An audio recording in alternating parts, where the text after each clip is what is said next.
This week on Developer Voices, for the first time, we have a returning guest. You don't need to have seen it, but you might remember an episode a few months back where I talked to Michael Drogalis. He'd just quit his job and had announced that he had a plan. He was going to create 4 new startups over the next 4 quarters and publish every step of the journey. It's kind of a mad plan. In many hands, it would be an obvious immediate failure, but Michael had the skills to pull something like that off. And he certainly had the eloquence and the interestingness that watching that from the sidelines was going to be fun.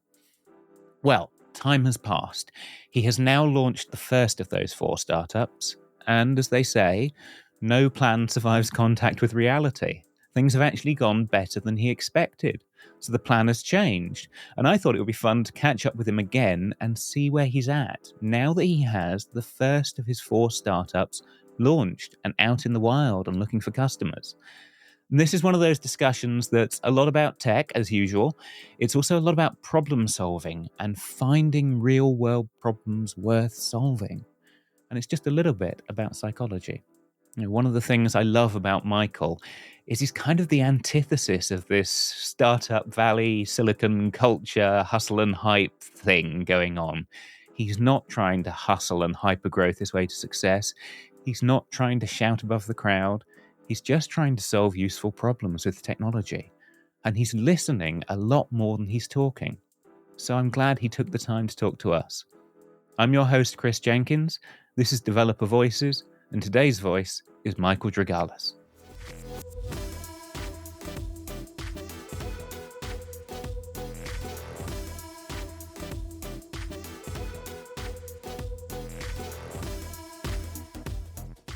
Michael Drogalis, welcome back. Thanks for having me again. I'm glad to have you. It's the first time I've been able to say welcome back to Developer Voices. You were our first repeat guest. Yeah, it's an honor. Right? We had a lot of fun on the first one, and so I'm looking forward to catching up again. Well, me too. I'm looking forward to living vicariously through you. Let's do You're it. living in interesting times, yeah. So the last time we spoke, let me recap the previous episode. The last time we spoke, you had this crazy plan to build 4 startups in 4 quarters in a kind of, if I can say, sophisticated version of throw it at the wall and see what sticks. And your plans have changed. And I really want to know what's happened in the past 90 days that have caused your plans to change suddenly. So take me through it. We were about 2 weeks into the first quarter when we spoke. What's happened since then? Yeah, that's right. So the idea was I wasn't really sure what I wanted to do professionally, and it was a pretty good narrative to sort of figure out, okay, what's the idea going to be? What domain am I going to work in? What business size? And so trying to iterate every 90 days and just expect to burn through different plans was actually mentally very helpful. And so I started with my first idea, which was basically solve the problem that creating demos for software is actually kind of complicated. It takes a lot of time to put the data into the system to kind of elicit the behavior you're looking for. And so I just started with that problem. And I'd say I went through kind of like my process, which was talk to a lot of people, try to understand if it's a real problem, dig in with those people, kind of why is it painful? What are the consequences of that problem? And then go from there. And I'd say probably like 6 or 7 weeks in, I knew that there was something good here. I mean, I don't want to get ahead of myself. I don't know that this is going to be a successful business. I don't yet have paying customers, but I've worked on enough products where the trajectory of what I'm doing looks pretty good. And so I'd say that gave me enough confidence to say, okay, I'll put aside the other 3 quarters. I'm just going to focus on this for the rest of the year. And I actually did feel a little silly pulling back the 4 startups in 4 quarters thing, but I think that they were kind of necessary for each other. I don't think if I jumped in and I said, I'm just going to focus on this one idea, I would have had the success. It was actually approaching it with the mindset and saying, I've got 90 days to do this. I don't want to regret it when I'm done and say, oh, I wish I worked a little bit harder. I think that sense of urgency is what really propelled me to get to the core of this idea very quickly. And so that's kind of how the plan altered. Okay. There is a sense of urgency. I rewatched our previous episode and I can see the sense of urgency. I can also see a sense that you're giving yourself permission to fail, to experiment, to make a fool of yourself if need be to get there.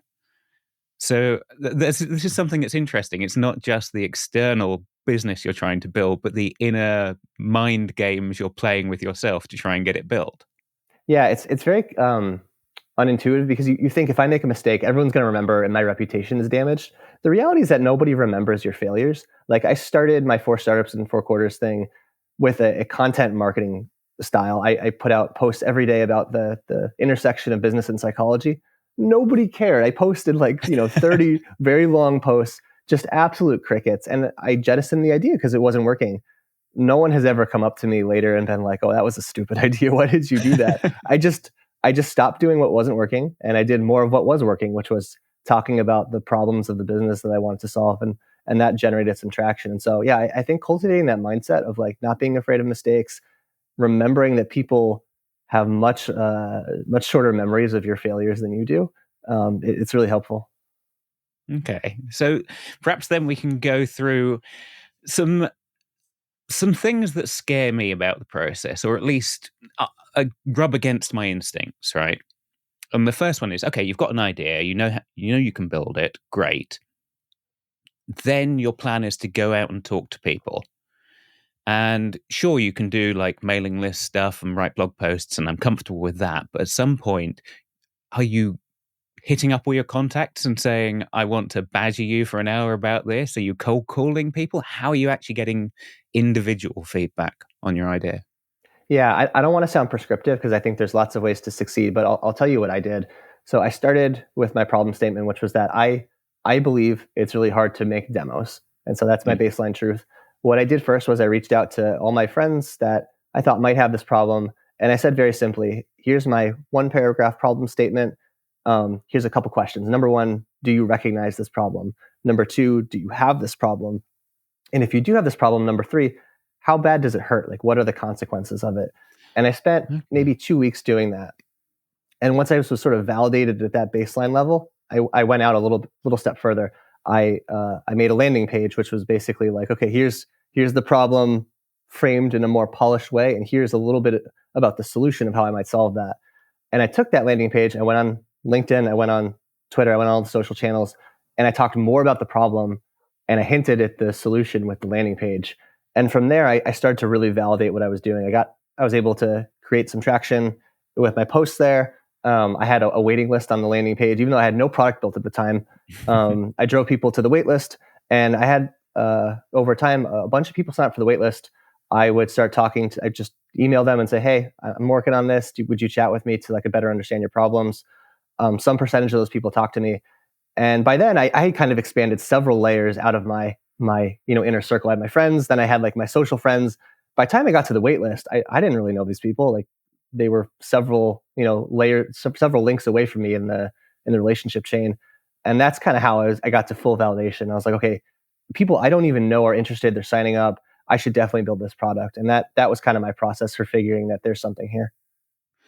How did the feedback change as you went from people who were obviously on your side to randos? It gets maybe more harsh and direct. I think with your friends, you have to remember, don't want to hurt your feelings because they're nice people and they like you. And so Yeah. you always have to have that lens on, is someone just being polite to me and trying to placate me? I'd say as you get to people who know you less and less, you're getting more honest feedback. And so, yeah, you just have to prepare yourself for that mentally, and then run a good process to sort of extract the best feedback. I'd say the challenge when you go from friends to not friends is that your friends are very easy to talk to. They want to help you. People you don't know, if you get on the phone with them, the most challenging piece to overcome is that like there's a fight or flight instinct. You don't really know that person, and so you have to assess like, are they a dodgy character? Are they going to scam me? And you, as the person who's running the business, need to calm them down and sort of like get them on the same level, build your credibility that you're a real person trying to solve a real problem for them. And there's a bit of a process to that. What is it? Give me some tips. Yeah, how would I unpack that? I would say kind of my rule is to like sort of let the customer or the prospect do most of the talking in the beginning, and that's the way that it should be. Not just because it sort of lets them warm up and feel like they're more of a participant in the call, but because what they have to say is actually much more important than what I have to say. My Mm. solution doesn't matter until I understand your problem, and so yeah, I try to sort of control the flow of the call and make sure that I'm, number one, establishing credibility, that they know that I'm a real authentic person. But number two, that they're doing a lot of the talking. I'm understanding their pain. And only when kind of we see eye to eye on what the problem is that they have, do I go in with my pitch and say, okay, that's the problem that we're both looking at. Here's my take on the solution. And I maybe go through a couple slides and then sort of see what they think. And that's been pretty successful for me. Okay. I'm almost surprised because, I mean, it's a very generous thing for someone to talk to you, give up their time with no real prospect of getting a solution out of it quickly. It's not like you can say, well, here's the product today. This is going to solve your problem. How do you, I can't quite see what kind of numbers did you get? How many people did you go out to? How many people were on the wait list? How many people actually did you talk to? Yeah, it's funny you frame it that way, but I think that's how you have validation that you're working on something that really pains people. Like, it hurts enough that you're willing to talk to somebody who doesn't yet have the solution. Okay. But yeah, oh gosh, how many people did I email? I probably sent 200 some odd emails. I tallied it up the other day. I think the wait list by the end was 115 people. I ran 55 sales calls. They weren't all from the wait list. I would say my percentage from the wait list was perhaps a 15 or a 20% response rate, which I think is pretty normal. But yeah, I ended up doing, I counted them, 55 sales calls, which is a lot of repetition. So you asked me what my process is. I had it down by the end. Yeah. So on the one hand, 55 sales calls sounds petrifying to the average programmer, I think. On the other hand, at some point in that process, what was the reaction from you internally? Did you feel like your solution was evolving a lot, or that you were just getting roots on it, getting a sense that this was actually hitting home? It was definitely evolving. So the persona that I was talking to was changing, or at least varying throughout the call. In the beginning, it was my simple pitch. I call it the $10,000 demo problem. It's expensive to make demos. Here's why. As I started to talk to more people, I got to see different dimensions of the problem. I talked to a lot of different sales engineers who talked about how, okay, their bind is that the customer wants to try their product, but they don't yet trust them with their production data. For the sales engineer, it's a chicken and egg problem because they can't yet show the value of the product until they have their data. And so it was a whole other face of the problem that I hadn't seen. I talked to engineers who have problems with load testing. Imagine you're a company that deals in compression and you want to show some bad behavior, but that bad behavior is only visible when you have data that has a certain statistical profile. And so now I had 3 different personas, and I just sort of saw more and more of this as I talked to people. And I would say people kind of ask, how do you come up with the roadmap for your product? I have some ideas, but it's mostly just talking to people. People have fantastic ideas when they see your problem and they resonate with it. I probably have 5 years worth of features that I could build that are legitimate. I mean, people get excited about this stuff when they really have the problem. And all you have to do is be attentive and ask the right questions to get what you're looking for. Okay, so that raises the question, how did you then prioritize? Because I remember when we spoke, you said you were spending about 3 days of the week on marketing and the other 2 on building stuff. That's really not much building time. Yeah, That's a lot of what can be exhausting talking time. How did you whittle it all down? Over a 90-day span, it's actually not that bad. I mean, 55 over 90, you're kind of talking a sales call every other day. I kind of tried to stack them on days where it would, I could batch them together. But I would say, just getting those 30-minute bits of feedback here and there, it's just enough to propel you. But I sort of kind of leaned on my intuition of like, how long has it been since I got quality feedback? I'd have periods where I'd have lots of feedback, and I'd get nervous that I wasn't building the product quickly enough. And then I'd have periods where I'd be deep into building the product for a week or 2 at the time. And I'd say, well, who's going to use this product? I haven't talked to anybody in a while. And so whenever I got kind of like nervous on one end of the pendulum or the other, I would go seek more feedback, or I would go seek more quiet time to code the product. And yeah, there wasn't really a science there. It was actually just more of an intuition thing. I wonder, because I'm thinking of this from the perspective of someone working in a larger company, right? Which happens often. And you can often end up with a project that lasts 3 to 6 months. With no one really developing any healthy anxiety about getting feedback from the outside world. And you're working on such a smaller time scale. I'm wondering what you think we can learn from the individual, like Yeah, getting that feedback from the world, Yeah, There was a good line that the CEO of Confluent told me one time. He said it's important to have urgency in decision making, particularly for things that have no immediate consequences. And I think about that all the time. Like it's very easy to work at your job, get your paycheck, feel like everything is stable. But if you really want the product to succeed, you have to have this sense of urgency about connecting with people immediately. It's just not going to happen that you're going to create the product, you're going to drop it out in the world, and the market is instantly going to respond. You have to consciously build that following over time every step of the way. And I think the most effective way to do that is to build in public, to actually show people what you're working on in a very unvarnished state. And the more you can create those touch points every week with people, either through social or on sales calls, I think the better. Because then when you're ready to launch your product, you've got like a ready to go audience, and it really helps get you out there. So as you were going along, getting feedback from people, are you showing them the half-baked product, or are you showing them like the spec? How is your discussion evolving with outside people over those weeks? Yeah, this is really the kind of enters the art of B2B sales, which I'm the weakest at, and I have so much respect for salespeople. B2B sales cycles are really long. They involve many people, they involve different decision makers and budgets. And so what I've learned over time is, number one, get someone live on the call, get them actually talking to you. As I said, number two, kind of validate that they have the problem that you're looking for. Number three, I bring in sort of my pitch deck for like, okay, here's the problem that we just looked at. Let's actually like kind of look at a concrete set of slides about it.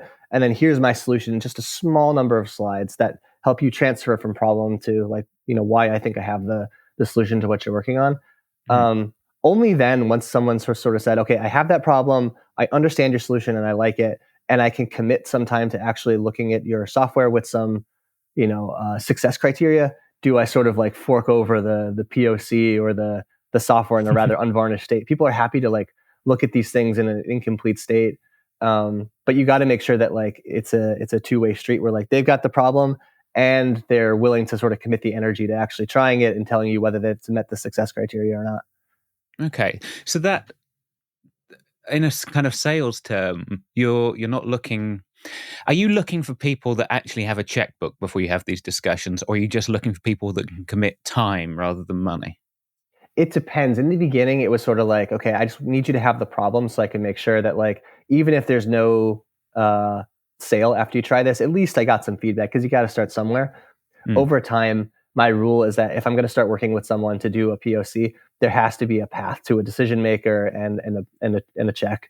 Because the trap that so many people fall into is like, you really want someone to use your product, and so you're willing to give it to anyone. But if you're not careful, that person may have no decision-making power. They may have no power over budgets or annual plans, and you're just completely wasting your time. And it's kind of hard because you feel like you're making forward progress because someone's finally using your thing. But until you've vetted that a decision maker is in the room or could be gotten in the room, you're really at risk of just wasting your time. Yeah. These are things I've heard from salespeople, but it's unusual to hear them on the lips of a programmer. So you are, in addition to building the software from scratch and building the business idea from scratch, you are constructing a sales pipeline, and you have to. Yes, that's right. Oh, geez.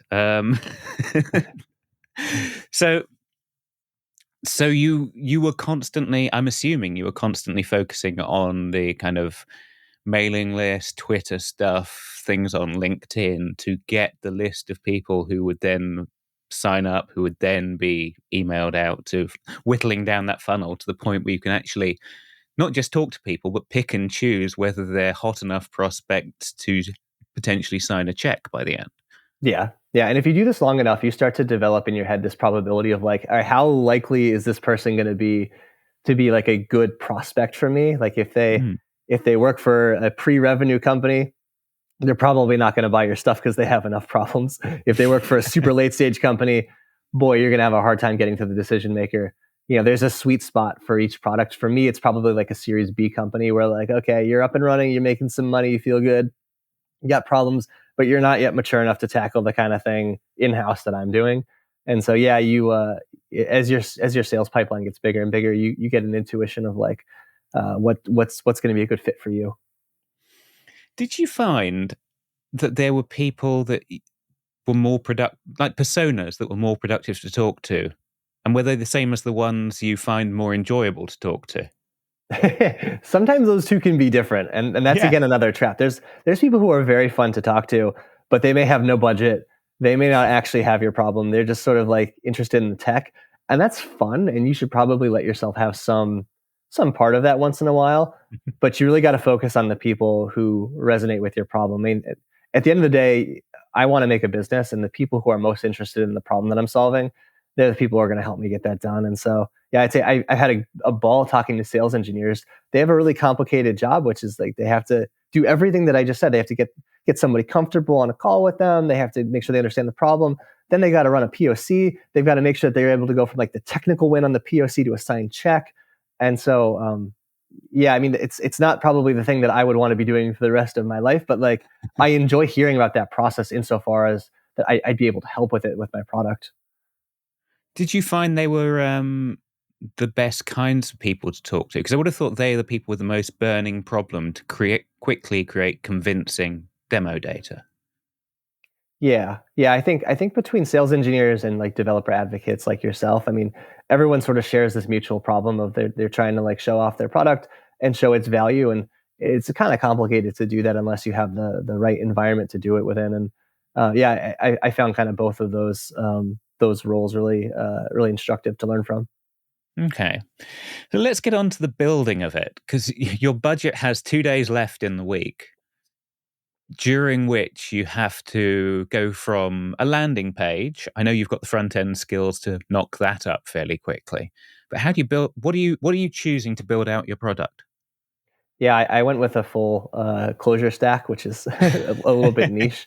To be clear, I mean, I kind of went through this 90-day period. I focused very heavily on marketing early in the cycle. There were periods later in the cycle where I was exclusively focused on building. So it's not like I just had 48 hours in the week to cram it in. It sort of changed over time. But Hmm. yeah, I used Clojure for the back end, which I've been working in Clojure for almost my entire career. I used ClojureScript on the front end, which was sort of a strategic move because the Clojure ecosystem supports cross compilation from the JVM to JavaScript, and so I was actually able to take the bulk of my product and move it to the browser.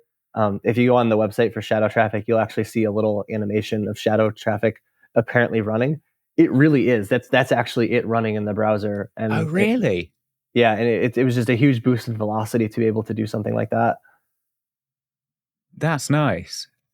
So, yeah. So that I can see a huge advantage to, but there's a downside potentially. I've worked with ClojureScript. I know it's got better since the days I did it full time, but you could easily lose 2 days to a particular compilation thing that never come up before. Did you come up against that risk of using something that's personally tested but still experimental? Yeah, absolutely. I would say like the day before I launched, I hit this insane stack trace with ClojureScript, and I'm with you. It used to be really rough to use. It's quite good now. I think it's fairly battle tested. But I came up with this stack trace that was completely indiscernible. I had to go find some help. I'd say the thing that's propelled me through all these situations, ClojureScript and anything else that I've encountered, technical or otherwise, was this sense of like I have 90 days to ship. Am I going to sit here for 2 days? Am I going to look at this stack trace and Google it and see, okay, there's nothing. Okay, my head hurts. I'm going to go on Twitter for a while and like burn half the day. Or am I going to figure it out right now? And some of that is like nose to the grindstone, really apply everything that I know to get it done with this sense of urgency. Or some of it is like, do I really need to do it this way? I mean, I did a lot of things in the project that people would call, not, not technical debt is probably what you would call it. But Yeah. it's what I had to do to get it shipped. And for most of these things, I look back and I'm like, yeah, it's not perfect, but it's clearly good enough to get it out the door, and good enough probably for like a year and beyond. I think that the temptation for a lot of programmers is to perfect what you're doing at a technical level early. And to win, you have to do kind of the exact opposite, which is to ship as fast as possible, commit all the sins, get it out the door. Because the risk that you have is that nobody wants what you're building. And until you validated that, you haven't really earned the right to build it in the right way. And hopefully I'll earn that right to go, fix some of the problems that I introduced. But yeah, I think as long as you can sort of balance not committing like a horrible problem, but like these more aesthetic things, that's kind of the one way to do it.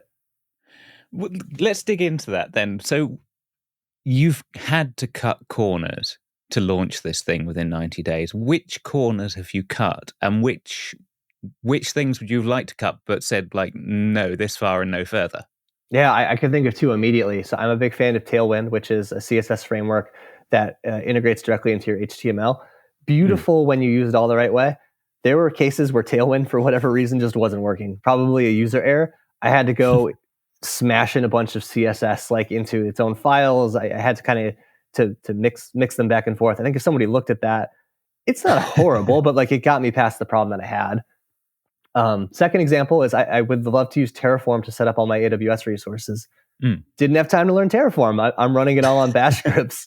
And so when I want to build my website, I go into the directory, I build the project, I run the script that uploads everything to S3. And yeah, it's not the best. It's definitely at risk of me like making a typo and messing something up. But honestly, as long as you're careful in the beginning, it's plenty good enough. Okay, I guess you've got an advantage in that your product, it's not like you're running a database for people where there's critical data they could lose. You've got a huge advantage that it's all made up data anyway. You can always make up some more. Yeah, that's exactly right. I think you're touching on something really important, which is that if you're going to start a business, you have to size it appropriately. Like if you want to start a database company, it's mission critical. You're going to need a lot of people. You're probably going to need a lot of money. It's important. You're going to need a lot of testing. If it's just you, like what I'm doing, I'm bootstrapping my business by myself. I tried to select a problem that was appropriate for a single person that could be sized to at least help me make a living. And that I'm not going to get calls at like 2 a.m. that I need to wake up. I wanted to do something that's not mission critical. And I think that's okay. Everybody wants their product to be mission critical, but I think people should think about that again. There's lots of not mission critical problems. And if you want to live a life that doesn't require you to like be pinned to your laptop all the time, it's worth thinking pretty hard about what it is you want to build. Yeah. So I can see that shadow traffic fits that bill very nicely. The thing I've wondered about it is, okay, I can see it suits you as a kind of small to medium scale business. It definitely solves a real problem that people have. I wasn't sure when you first told me about it that it was a large enough problem that you get enough people saying this is painful enough that I will actually hand over my credit card to you. And how has the sense of pain, need, what's the nice way to put it, you demand from the market actually manifested? Yeah, and maybe this is where we're going to have like the part 3 follow up. The challenge with enterprise software is that the sales cycles are so long that it's impossible to know with any degree of certainty into the future of like, am I definitely going to have success here? I have enough kind of people deep down in the pipeline that are near the end where I feel like, okay, these deals are eventually closed. I'm eventually going to ink some money into my business account, and so. Yeah, it's a gauging thing. I'd say, I think my guiding light is that like never in my career have I had this many people see the problem and agree on it and say either yes now or no, but probably later. And so it really is a judgment call at the end of the day. I mean, I may come back in 6 months and just sort of say like they were all really close to the end, but none of them closed, and that would be okay because I've never had a project where like this many people were so committed to the problem. But I think as long as you sort of mentally commit to running the kind of process that I described, I'm going to find a problem, I'm going to talk to people, and I'm going to build a solution guided by their feedback. Eventually, you're going to figure it out, and I believe the same is true for me too. Okay, well, give me some numbers on that if you're willing to. Like, how many people do you need to make this a viable business, to like pay the mortgage, put food on the table, or even better? And how many do you have in the pipeline confidently? Yeah, it depends on the price. I mean, this is another aspect is when you're really early on, what's the business model? I mean, you kind of have to like make it up, and you can change the business model over time. And so I'm still figuring out an appropriate price point. I would say I probably need about 10 customers to baseline make a living off this, which isn't impossible. I mean, it'd be one thing to have 100 customers. 10 feels doable if I'm in the right ballpark and I'm working on the right thing. And I would say I've got you know, 2 or 3 customers that I feel like confident I'm going to get there. And then I've got a whole bucket of leads that are at all different ranges between like very hot and I don't know if it's a coin flip about whether they'll work or not. And so um, I'm kind of waiting to see what was the impact of the launch. I launched the product publicly yesterday, and I don't know what's going to come out of that. It's always hard to tell at first, but we'll see what happens to the sales pipeline after that. So you say you launched it yesterday. Actually, I'm going to ask you that in a second. Firstly, pricing. That's one of the big hot problems that everyone faces. How did you're approaching launch day, you've got to get off the fence and say, this is my pricing structure, which is horribly painful because you will get it wrong. And you'll have to how do you deal with that anxiety and that decision making? I didn't deal with it very well. I would say I bore that pain around until the very last minute. I talked to a lot of people. I messed up some sales calls because I didn't really have a pricing structure nailed down, and I came off as not credible. And so that's definitely a weakness in my skill set. But at the end of the day, I mean, I talked to a lot of people, and the message that I received is like, okay, remember, you can change this. It can change from customer to customer. Don't be afraid to iterate, just like with your own product idea. And so, there's only so many pricing models that you can kind of pick. I mean, there's per seat, there's volume based, there's usage based, there's cluster based. I say the strategy that seems to be working okay for me is to just be very transparent with people that, like, I'm still figuring this out. This is my tentative model. But more than anything, just being like, okay, what's the value of what I'm doing? If I deliver this solution to you, how does it help you in terms of dollars? And just trying to have a transparent, friendly conversation about that has been pretty helpful. And so that's kind of where I'm at with that one. Okay. Give me some more details, because I'm from what I know of your product, right? It's solving the demo problem, right? So you could price it per data set and hope that people want to generate lots of different interesting data sets. You could just do per table that you output. How did you decide it? What did you pin it actually down to? Yeah, it's an awkward one because, like you said, I think intuitively you would say it's usage based, which is like, how much data do you generate? That's how much value that I got out of it. But it's also kind of a development tool. Like, I have people who are using it just to like run their IDE and make sure that their local environment has anything in it. And there, it's not so much the data, it's the fact that it's connected for the user. It's like almost per seat how many developers are actually using it. And so what I'm tentatively settled on is number of connected clusters. And so if you wanted to run it against 10 Postgres clusters and 5 Postgres clusters, I have a price for that. If you want to add additional concurrent instances to that, I have like an add-on price for that. And that's it. Like, if you wanted to put it in concrete terms, like perhaps you want to run shout traffic against 5 Postgres clusters, and you want to run on one of those an additional 20 concurrent instances to scale up the volume. I basically just have like a little multiplier for that. And that's where I'm at now. I kind of expect it to change over time as I learn more, like anything else. Yeah, that's fair enough. That reminds me of something else, because I know originally you were just going to do this for outputting data to Kafka. It was going to be version 1 of this product. And I remember you pivoting pretty early on to make sure you included Postgres. What happened there? I talked to a lot of people and they said they wanted Postgres. It's kind of like I said, I mean, just like I've got some ideas, but mostly if I talk to 50 plus people and like 25 of them say the same thing, it's probably a good idea to go pursue what that is. And there was a definite pattern for Postgres rather than, say, MySQL or Mongo. Yeah, definitely. It was sort of reflective of the state of the database market. I actually talked to very few people now who use MySQL, which is inverted from maybe like 10 years ago. I feel like Postgres has just gone through the roof in popularity as far as the de facto database. And so, yeah, that was, as a side note, just something very interesting to see as a shift in technology. Yeah, I'm wondering if that could be selection bias, but I can't see any way it is. That sounds like it might actually be just a real world trend, which I Could like, be. because I like Postgres. I do too. But no, it's an interesting point. Like, selection bias, it's another thing that can drive you into a trap when you're starting a business. You talk to people who like are all like you, but it turns out there's only so many people who are similar to you and they're already around you. And so, getting out of your comfort zone with your like initial friends is really important for validating these ideas. Yeah, you got to talk to complete strangers if you can get their time. Yeah. Yeah. Okay, so I promised we'd come back to this. You launched this week, so there you are, late last week.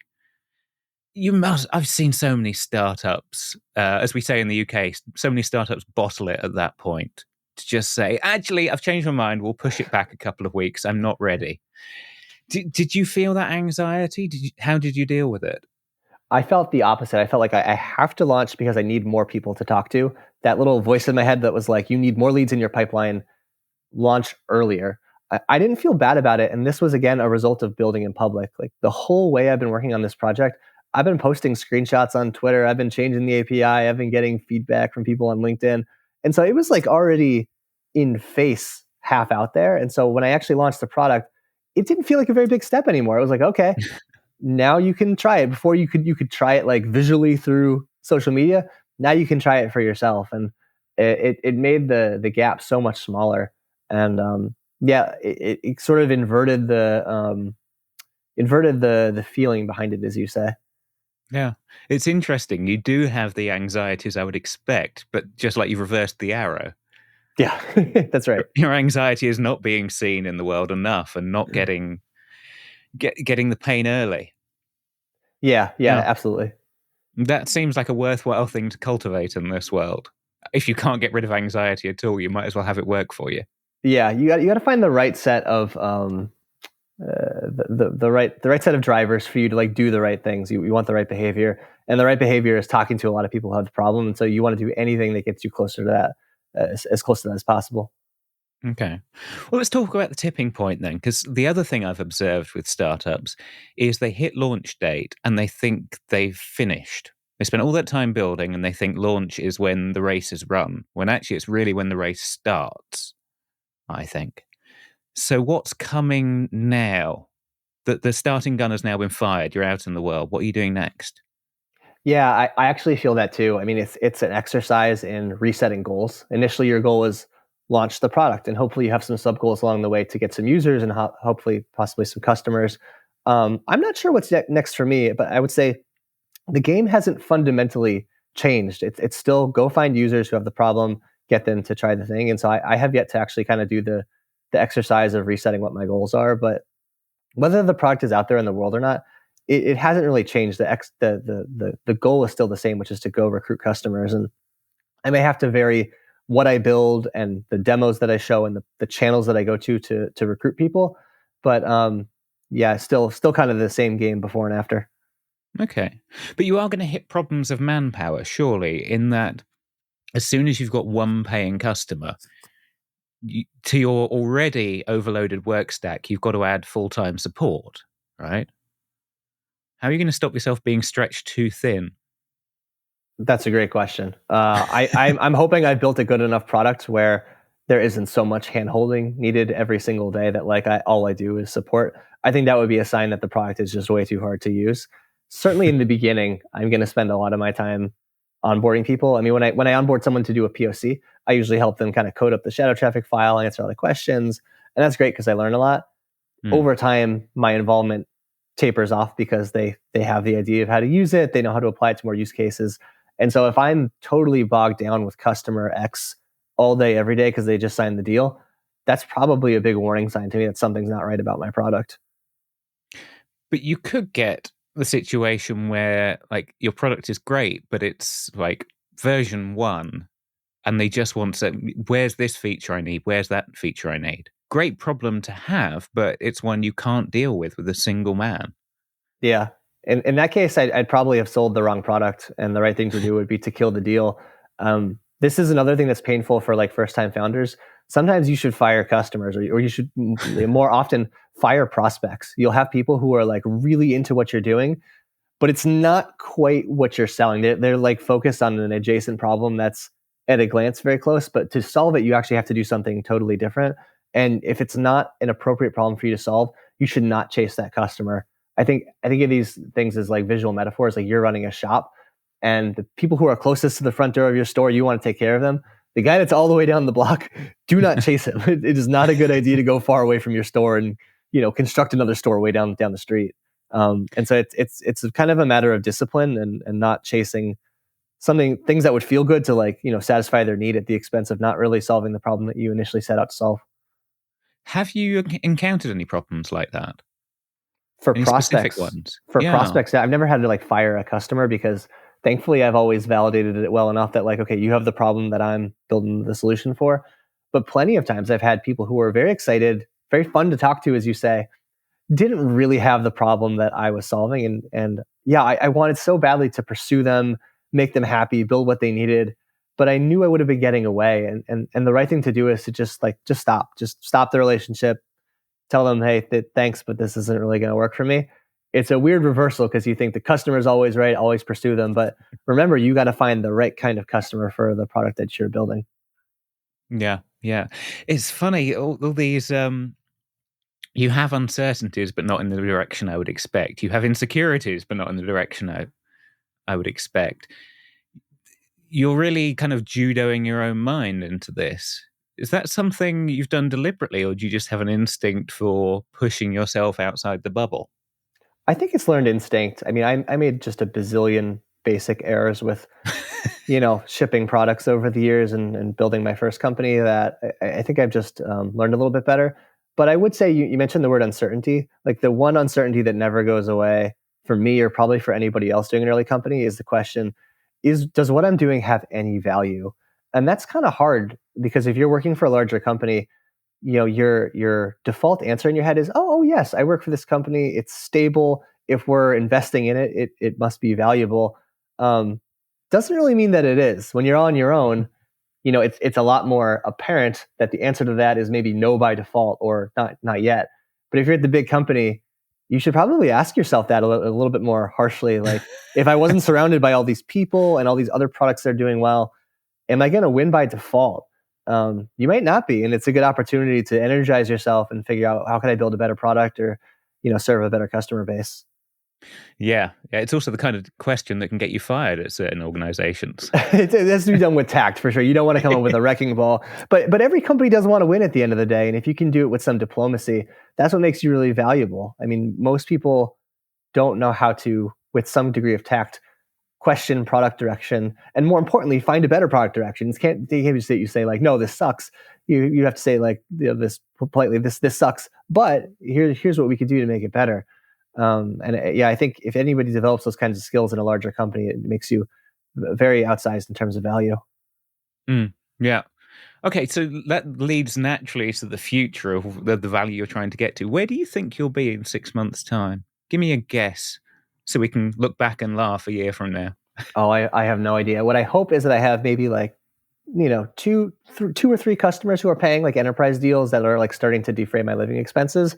And I would hope that my signals are that like, okay, what I'm doing has value, and it's just going to be like a couple years of slowly bootstrapping this business to more and more revenue.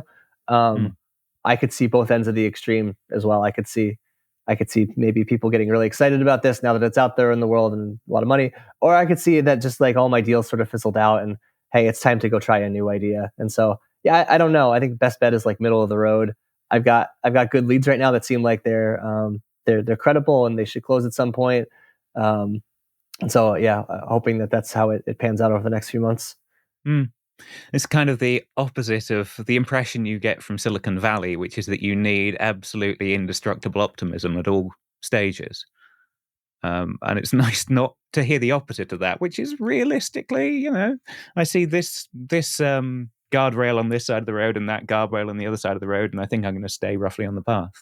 I have learned that everyone you talk to in big tech kind of overinflates their numbers. If you ask what the revenue is for a private company, Yeah. casually they'll pad it a little bit. If you ask what the customer count is, they'll pad it a little bit. If it's a new product, you ask how it's going. People will create some large number fabricated off something. I think it's really important to talk to real people and ask what their actual numbers are. To give you an example, you mentioned I had this wait list earlier. I reached out to all those people. I got probably a 15 to 20% reply rate, which feels really low. I think if you ask other people, they would say like, yeah, look at all the people who are coming to me. When I exchanged notes with other founders, they were like, oh, that's completely normal. People are just a little bit more skittish to get on the phone.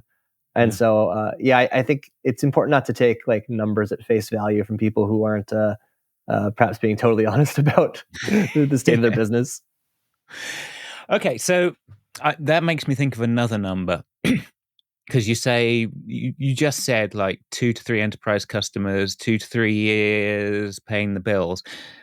That requires a reasonably deep bank account for you to survive that number of years, right? And I know you told me that you had an offer of funding that you turned down. How? How did you, faced with your own personal bank account funding your runway, how did you turn down such an early offer of investment? And Well, why? I'd say bootstrapping it the whole way doesn't need to be like the only option. I may need to take a break and do some consulting for a week or two on and off just to make up the bills. And so, yeah, Mm, it's not that investment into your company needs to be the only way to make a bridge between where you are, now and in the future. And I expect the same for me as well. But I would say, yeah, be really careful about taking investment. I think in my case, yeah, it would be cool if someone injected $1 million into my business bank account tomorrow. But there's a price to pay, which is that I have to sell them part of my company. I have to sell them shares. And that changes everything. I've got somebody else involved who wants to drive the direction of the company. They're expecting growth and returns at a certain rate. And mm, you really do sign up for a different game. And I think for me, I decided at the outset that I didn't want to do that. I wanted to bootstrap it all the way, or at least through some number of customers, and then maybe decide later what to do. But yeah, if anyone listening who's building a business and you think investment is the thing that's going to make your product take off and get lots of customers, it's probably not if you're at the very beginning. I haven't spent very much money at all trying to get this company off the ground. I spent um I don't know, $100 to get like a Slack account connected to other companies. I spent $70 on G Suite. I spent $40 on a domain name, and I spent like $8 on AWS. Like it's very tenable to do this. It's not yeah. that you need to have like hundreds of thousands of dollars to go validate your startup idea. And so yeah, If just you can afford the time of you, right? yeah, Yeah. exactly. And so yeah, you just got to think about what's it buying you and what's it going to cost you. Okay. Yeah. Well, there's one last point I want to leave on, which is I remember when we talked last time and you were planning to do 4 startups in 4 quarters. You said you had a list of about 10-ish businesses that might work. And as it turns out, you pretty much put all your eggs in the shadow traffic basket. Are there any ideas in pivoting to this one idea? Are there any ideas you think were viable, but you're just not going to do, that you wish you'd had a crack at, that maybe someone else listening could run with? Yeah, I'd love to share. Maybe I'll just post the list out of my notes app on social after this. I'd say the one that I was most excited about, I've got the problem, not the solution, is that I Hmm. found finding in-home childcare really hard in the United States. A lot of the people who are running in-home daycares, they're very busy. They're probably not connected to their phone. They're working 10 plus hours a day. And so Hmm. you can't really easily get to these people and sort of figure out, well, what's the capacity of your daycare? Do you have time to come see me? And it just struck me as this like very open problem to solve. You have an infinite market. People are just going to keep having kids, for all of the rest of humanity. And so it's not like you're going to run out of people to sell to. They're always going to need people to take care of their kids. And so that was one that I was really excited about. Similarly, on like a consumer front, I wanted to kind of tackle the business of how do you pick your child's name? Again, infinite market. People will always be naming kids. Yeah. The process for my wife and me was like just keep saying words until it sounded right. And I had wondered if there was anything in linguistics about why do people like certain words? Is it in the phonemes of Oh, the word? Is there anything out there in research that would help people find the right name or a good that's name fun. better? And so yeah, there's all these little problems out there that I think would have been fun to solve, but I've become wedded to this one. Yeah, you settled on the technical one, probably for good reason. But Yeah, yeah, I have to say this. So I won't name my children on the record, but we had part of our decision making process. It was the rhythm. Both of our children have 3-syllable names yeah. because da Jenkins works quite nicely. That's exactly what I'm talking about. I think Yeah. there are reasons that people pick names, and if you kind of reverse engineer, I mean, you've actually have reverse engineered it. If you could do it for other people, I don't know. It's just kind of fun. It's not maybe mission critical like I said earlier, but we're always going to be naming children for their all of time. Yeah, I think the pain of finding childcare would have been a more viable business idea, but Yeah, we'll leave that to one side for now. I think we're probably going to get you back in a year for the Shadow Traffic Part 3 to see how it all finally broke down or built up. But yeah, for now, I wish you the best of luck. You're still in week 1 of launch. I hope all your boats come in. yeah. Thanks, Chris. I appreciate you having me. Cheers. Thank you, Michael. Now, as this episode is going live, Shadow Traffic should be in its 3rd week. If it sounds like something that would solve problems you have, go and check it out at shadowtraffic.io. That's not a sponsored mention. He's not paying me to say that. I just like the journey Michael's on. I like the humility he brings to it, and I want good people to succeed. I'll put a link to it in the show notes. It's also worth checking out if you want to see a snazzy ClojureScript application in the wild. I bet you haven't seen many of those in your time. If you've enjoyed this episode, please take a moment to like and subscribe, rate and share. I'm always watching for that kind of feedback, of course. That will be doubly true for this episode because Developer Voices is absolutely a technical podcast, and it always will be so. But those stories where a technical life stretches out into other areas, I find those interesting too. Let me know if you do, and I can keep it in mind when I'm inviting new guests. We'll be back next week with another guest and another new episode, but for now, I have to head off to the school and collect my kids, Jenkins and Jenkins. For now, I've been your host, Chris Jenkins. This has been Developer Voices with Michael Drogalis. Thanks for listening.